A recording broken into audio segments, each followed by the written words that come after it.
Hello, boys and girls. So, yesterday we talked about the main idea of the story that we're reading. And today we're going to, while I'm reading, I want you to be thinking about what the main idea of this story is.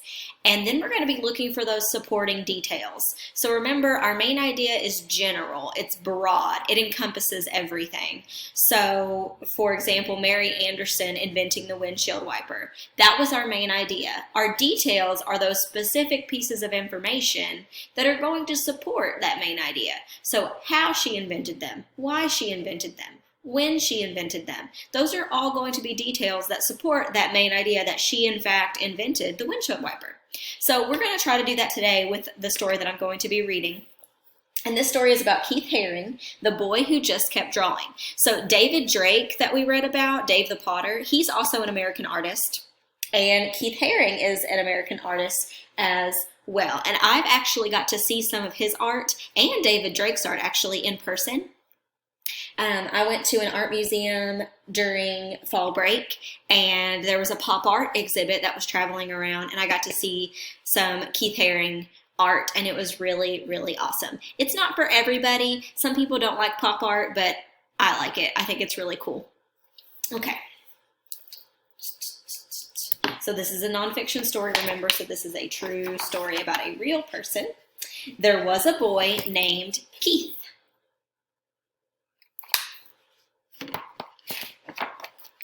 When he was little, his father taught him how to draw dogs and fish and funny things. His dad would draw a line, then Keith would draw one. Soon the whole page would be full. From that time on, Keith never stopped drawing.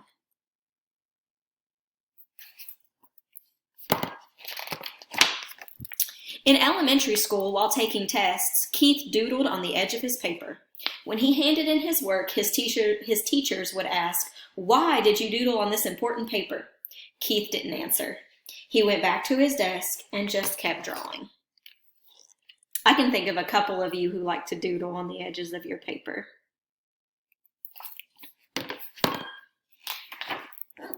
Sometimes Keith invited his friends to draw in his backyard clubhouse. Keith made symbols and said each one represented a letter of the alphabet. His friends asked, "Why do you use symbols to write?" Keith drew more symbols. It was his way of answering their question. He encouraged his friends to join him. That would be a fun thing to do, to make up your own code. Maybe you all can do that since you all have some time. As a teenager, Keith liked to draw in his bedroom with music playing loud. He would draw on every piece of paper he could find. His mother had to yell over the music, "Why can't you turn that music down and go outside to ride your bike?" But Keith had sold his bike to buy art supplies, so he answered, "Look at the cool drawings I did," and he just kept drawing.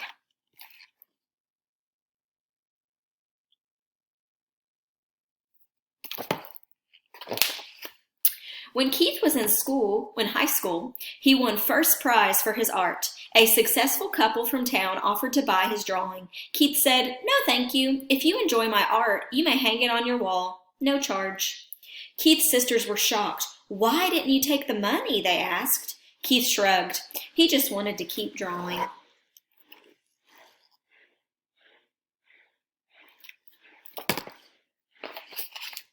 Keith graduated from high school and went to the big city of Pittsburgh to a school that would teach him about art. There were boys on the street trying something new, breakdancing. He liked the crazy shapes of their bodies as they turned and flipped on the ground. While the music played loud, Keith started drawing wiggly lines. His teachers asked him, "Why are you drawing pictures that look like scrambled bodies? This is not what we told you to draw." Keith knew how to draw. He just wanted to draw in different ways, and he kept drawing. So some of his art was inspired by breakdancing.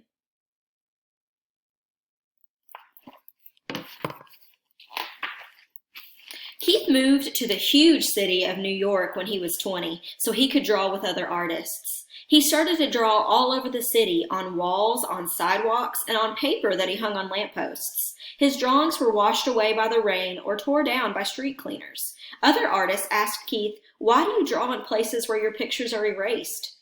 Keith didn't hear them. He was searching for another wall so that he could keep drawing.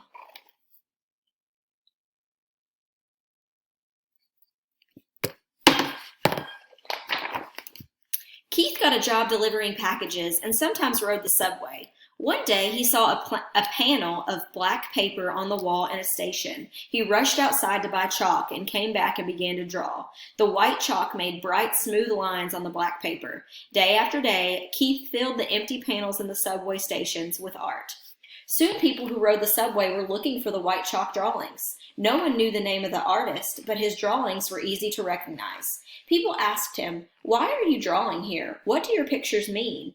Keith said, "What do you see? You decide what they mean."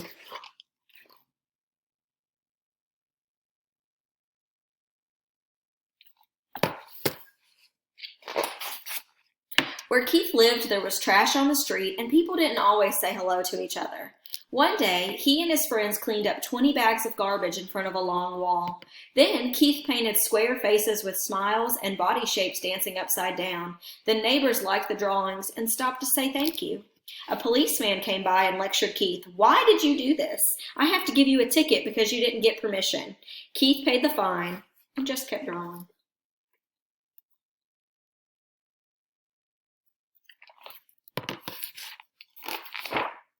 Soon people wanted to see more of Keith's drawings, and he was asked to display his work in an art gallery.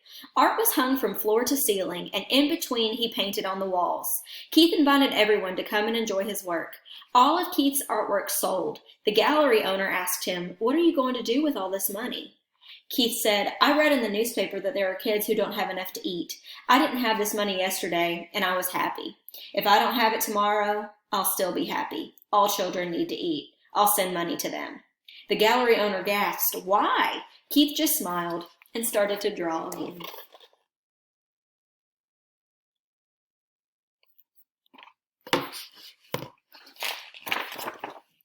Now people were inviting Keith to draw in famous museums and exhibits in galleries all over the world. He was proud that he had become a successful artist, but wherever he went, Keith insisted he paint a mural so everyone could enjoy his work, not just the people who had money to buy it. During a visit to Paris, France, Keith painted on the outside of a children's hospital, 6 stories high. Newspaper reporters came to take pictures and asked, "Why did you paint at the hospital? Did you think it would make the sick children feel better?" Keith didn't have time to answer. He had to finish the painting.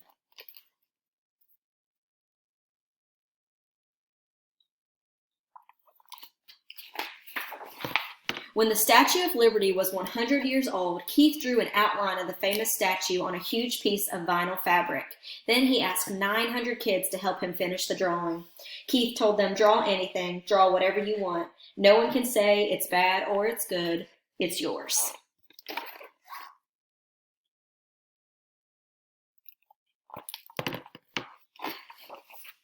When the giant painting was displayed, people were amazed to see what Keith and the kids had made. But the art critics couldn't understand why a famous artist was drawing with kids. But you know Keith. What do you think happened? He just kept what? He just kept drawing.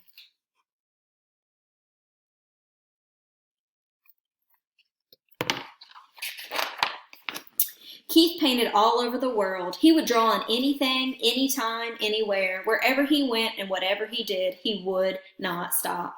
He just kept drawing. Now everyone wanted to know, and together they shouted, "Why? Why do you draw all the time? Why do you give your artwork away? Why do you draw on buildings, on people, on clothing, on furniture, on subway walls, on cars, on skateboards, on walls that belong to no one, on things to be thrown away? Why do you draw on everything?"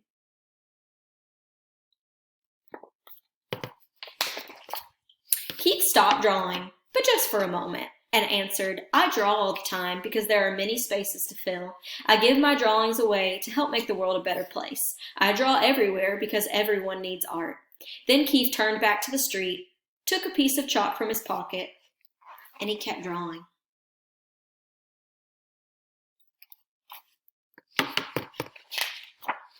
All right, that's the end of the story. But just like in Dave the Potter, there's a section that has information about his real life. And it also has pictures of his real artwork in the back. And they included real artwork in the pictures. So the pictures that we saw during the book were real pieces of his artwork that they tried to incorporate into the book. And I'll include some links down below in the description of more information about Keith Haring if you want to look at more of his art or if you want to see more about him. So, what do you think the main idea of this story was, boys and girls? Remember, if you're having trouble, think about what it was all about. So we know it was all about who? Keith Haring. And what did he do? He was a famous artist. So Keith Haring was a famous artist. And the details are going to be things that he drew, things that he did, what happened in the story, the events that prove to us that he's a famous artist. So some of the details, whenever you're looking, boys and girls, if we flip back to this page where it says, when the Statue of Liberty was 100 years old, Keith drew an outline of the famous statue on a huge piece of vinyl fabric, and he asked 900 kids to help him finish the drawing. Do you think if he wasn't a famous artist, would he have been able to do something like that? No, they probably wouldn't have asked him to do that if he wasn't a famous artist. So that's a detail that supports our claim that he's a famous artist. If I flip to any page in this book, I can support that, okay? So I know that that's my main idea. All right, I hope that you all enjoyed this story about Keith. I'm going to share another story with you tomorrow, and our parade is tomorrow, so I'm only going to be able to follow one bus route, so if I don't see you, boys and girls, I'm sorry, but I wish I could follow every bus, but I'll still see the ones. I think I'm going to follow Bob Hammond's bus is the bus I'll be following. So if you are on his bus usually, then I'll be able to wave to you if you are outside tomorrow, okay? Can't wait to see you. I hope you've had a good week. Tomorrow's Friday, and it's our parade, and spring break starts, and I hope that you all have fun. I challenge you to draw something like Keith did, and maybe make up your own code and your own secret code that you can use with your friends when you get back to school, too. I think that would be really cool, and I would love to see it. There's a page in this book that I think is really cool, too. So on this page, on the side right here, it says, Keith Haring made art everywhere. What would he do with this blank space? So what do you think he would do with that blank space? Probably keep drawing in it, right, and fill it up. He said there's always an empty space to fill up. All right, I love you all. I hope you have a good day. Thank you for reading with me. Bye.